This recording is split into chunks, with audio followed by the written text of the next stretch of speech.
Have you ever gone somewhere reluctantly and left completely changed? That's what happened to Mario when he accompanied his mother to see Padre Pio. Stay tuned to hear this beautiful story. Welcome to Following Padre Pio. Whether you're joining us for the first time or returning, we're glad you're here. Today's story from Padre Pio's life may inspire you in ways you didn't expect. Before we continue, we want to express our heartfelt gratitude to those who already walk this path as protected children of Padre Pio. Your quiet faithfulness is a living reminder that spiritual family is real. And perhaps this message is meeting you at a moment when your faith feels tested, when the weight you carry is known only to God. Becoming a protected child of Padre Pio is not simply about supporting this channel. It's about anchoring your own spiritual life more deeply. It's about placing your intentions, your family, and your hidden struggles under his spiritual care and protection. Your name and intentions are remembered in regular holy masses. A blessed image of Saint Padre Pio and a certificate mark your place within this prayer family. You don't have to walk alone. Take that step today. Join us through the link below. Today's story is sourced from the book Pray, Hope, and Don't Worry, True Stories of Padre Pio, Book 2 by Diane Allen. In today's account, we follow a young man named Mario Bruschi, who reluctantly agreed to accompany his mother to San Giovanni Rotondo, but ended up becoming one of Padre Pio's admirers. It's a bit longer than our usual stories, but it offers some fascinating glimpses into what it was like to be a pilgrim in San Giovanni Rotondo in those days. Let's dive right in. In the summer of 1957, Mario Bruschi and his mother Adele traveled from their home in New York City to the town of Ponte Stambo in northern Italy to visit relatives. Mario's mother had just read a biography of Padre Pio, which she had enjoyed immensely.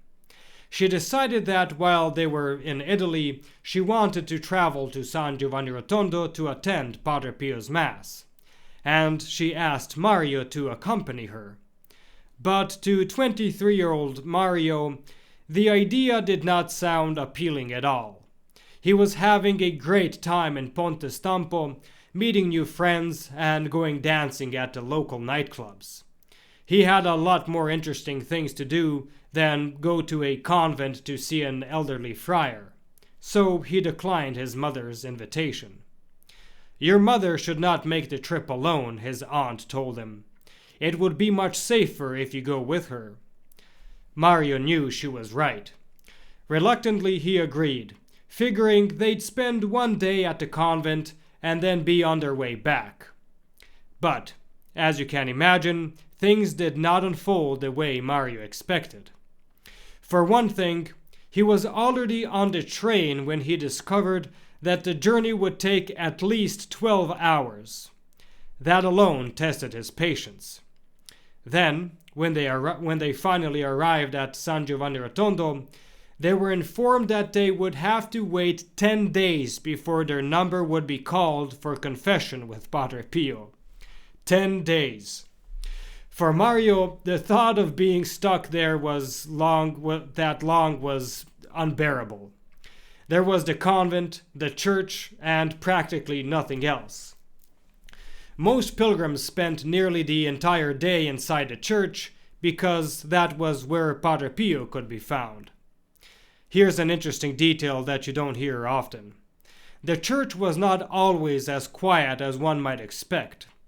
The pilgrims were often noisy and rude. The Capuchin friars would sometimes stand at the front and shout "Silenzio," but no one paid attention. Yet, whenever Padre Pio himself asked for silence, the entire church became quiet immediately. Mario and his mother attended Padre Pio's early morning mass, which began at 5 a.m. For the pilgrims, it was the highlight of the day. For Mario, it was a test of patience. It was the longest weekday mass he had ever attended. He found himself annoyed at how long it took. It seemed excessive. There was also a custom at the time. Pilgrims who had traveled from far away were sometimes invited to serve at Padre Pio's Mass. Mario himself was asked if he would like to be the altar server. He declined. Kneeling on the hard stone floor for such a long Mass did not sound like something he would like to do. But as the days passed, the annoyance faded. Instead, he began to feel uplifted. The Mass was still long, but for some reason, the time seemed to pass quickly. Mario watched Padre Pio closely. At times he would stare upward at a fixed spot and remain completely motionless. Tears would fall freely from his eyes. He seemed to be witnessing something no one else could see. Mario then describes what a typical day in San Giovanni Rotondo looked like. After Mass, people lined in the corridors and hallways, hoping to catch a glimpse of Padre Pio as he passed by. At noon, the Angelus was prayed. Each day, Padre Pio blessed religious articles, and sometimes he would also bless cars and occasionally even animals. Mario and his mother attended the afternoon rosary, followed by benediction, which Padre Pio presided over. Then, in the evening, many pilgrims gathered in the open field outside the convent. Holding lighted candles, they prayed the rosary together and waited for Padre Pio to appear at the small window of his cell. Eventually, he would open the shutters, wave a handkerchief, and say good night. The crowd would wave back and call out, "Padre Pio, pray for my family. Padre Pio, pray for my intentions. Good night, Padre, we love you." One afternoon, Mario walked into the church while a wedding was taking place. Padre Pio happened to be the celebrant. Mario had his camera and happily began taking pictures. But Padre Pio motioned to one of the friars to speak to him. Mario was told that photographs were not allowed inside the church. He quickly put the camera away, satisfied that he managed to take about 7 photos before being stopped. But later, when he had the film developed, all of them came out blank. He asked the developer for an explanation. The film was brand new. The man said he could find no reason for the malfunction. Later, Mario learned that it was not unusual for photos to come out blank when Padre Pio did not want to be photographed. On another occasion, Mario happened to be in the sacristy as Padre Pio prepared for benediction. The moment Padre Pio placed the amice over his shoulders, Mario suddenly perceived a beautiful fragrance of roses filling the room. The day of Mario's confession finally arrived. He grew increasingly nervous as the time approached. He had heard about Padre Pio's gifts and dreaded the thought that he might be able to read his soul. Mario was afraid that Padre Pio might see and reveal the sins he was ashamed of. Then something happened that shook him even more. While waiting in line, Mario witnessed Padre Pio sharply rebuke a man in the confessional and ordered him out. The man left the church visibly humiliated, his face flushed as he walked past the long line of men waiting their turn. Seeing this, Mario felt his courage collapse. What if the same thing happens to me, he thought. After all, I have not been very faithful in practicing my religion. His hands began to tremble. When the line moved forward, Mario quietly told the man behind him that he could go ahead instead. "But Padre Pio is pointing at you," the man replied. Mario looked up. It was true. Padre Pio was looking directly at him and motioning him to come forward. The man behind him even gave him a small shove.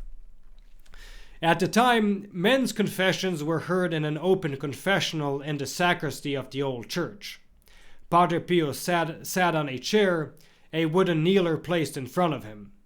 A curtain provided privacy. Very slowly, Mario walked towards it. Slowly, he reached for the curtain and pulled it closed. He was hoping that by his slow movements he might buy a few moments to collect himself. After he finally knelt, Padre Pio patted his hand and said gently, "Be tranquil, my son, calm yourself." Those words seemed to carry a strange power. Instantly, Mario felt a deep calm wash over him. The trembling stopped completely. Padre Pio then began asking him a series of questions. "Do you say your morning prayers?" "No," Mario admitted. "Do you say your night prayers?" Again he answered no. "Do you tell lies?"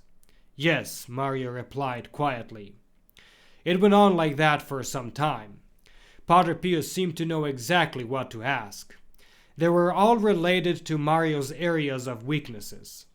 He had the feeling that Padre Pio knew the answers even before he asked. At one point, Mario found himself staring at Padre Pio's face. There was something striking about it, a luminous quality he had never seen before. Padre Pio looked healthy, his cheeks slightly rosy. He felt like he was looking at goodness itself. But most impressive were his dark, penetrating eyes. Mario would later say, "I felt that Christ himself was there hearing my confession." "I do not know what to do with my life," Mario said. "I don't know what career to pursue. Could you give me advice?" "Pray, my son," Padre Pio answered gently. Mario then asked about a matter concerning one of his brothers. "Pray, my son." Then he spoke about his mother. Once again Padre Pio replied, "Pray, my son." Finally, Padre Pio said, "Go in peace, my son," and gave him a blessing. The confession was over, but Mario did not want to leave. He wanted to stay forever. The thought came to him that if Padre Pio had asked him to remain in San Giovanni Rotondo, he would have agreed in an instant. He would gladly do any work, no matter how menial, just to be near him. But that was wishful thinking. He and his mother would soon return north and then back to New York. Mario remembered the long line of men waiting patiently just a few feet away. He forced himself to get up and walk out. Later that afternoon, a Capuchin priest named Father Giovanni Battista asked Mario how the confession went. Mario described it as a truly heavenly experience. He told him some of the details. But then the priest asked him something unexpected. Did Padre Pio say the words, "I absolve you"? Mario paused. No, he did not. "That means you received a blessing," Father Giovanni explained, "but not absolution." The priest reassured him not to worry. On occasion, Padre Pio withheld absolution for reasons known only to him. Other Capuchins would then hear the confession and grant absolution instead. Everything will be all right. But Mario felt deeply disappointed. Even though he was assured that everything was fine, he could not help wondering what had gone wrong. He followed Father Giovanni into the private quarters of the convent. Once again he made his confession. He received absolution and was assured that he was in a state of grace. As they left the small chapel and walked down the corridor, they passed by Padre Pio's cell. The door was open. A young altar boy was helping Padre Pio put on his sandals. Mario was startled to see that Padre Pio's bed was completely covered with letters, so many that not even the blankets could be seen. "Mario, this is your chance," Father Giovanni Battista whispered. "Stand by the door and ask Padre Pio for absolution." But the thought terrified him. A moment later, Padre Pio stepped out into the corridor and saw Mario standing there. Father Battista had quietly disappeared. Mario knelt. "What is it you want?" Padre Pio asked. "I think you forgot to give me absolution during my confession," Mario replied. "If it is possible, I would like to receive it now." Padre Pio placed his hands on Mario's head and blessed him again. Mario kissed his hand and waited. But the words of absolution were still not spoken. Padre Pio turned and began walking down the corridor. After a few steps, he stopped and looked back at Mario with deep concentration. For several moments he remained motionless, his eyes lifted towards heaven. Then he continued walking until he disappeared from view. The next day, Mario and his mother were scheduled to leave San Giovanni Rotondo. Father Giovanni told him that Padre Pio would be near the convent stairway at 11 o'clock that morning, and that he could receive a final blessing there. At the time appointed, Mario was waiting. When Padre Pio arrived, Mario told him that he and his mother were leaving that day. Padre Pio blessed him and said, "May the angel of God accompany you on your journey." As Padre Pio began descending the stairs, Mario took hold of one of his arms to help him down, while another friar supported the other side. Mario could immediately feel how much Padre Pio was suffering. Every step was painful because of the wounds in his feet. Mario knew what a privilege it was to help him down those stairs. As they made their way toward the landing, many people reached out their hands, trying to touch Padre Pio and speak to him. Mario reflected many times on every detail of that trip to San Giovanni Rotondo. Visiting Padre Pio had made him aware of the great spiritual distance between himself and God. He came to realize that he had been offending God by his lifestyle. If Padre Pio had not denied him absolution, he might never have realized his soul was in grave danger. That confession marked a turning point. He would never be indifferent to spiritual matters again. And with that, we conclude today's story. Thank you for watching. May Our Lady and Padre Pio bless you, and we'll see you in the next video.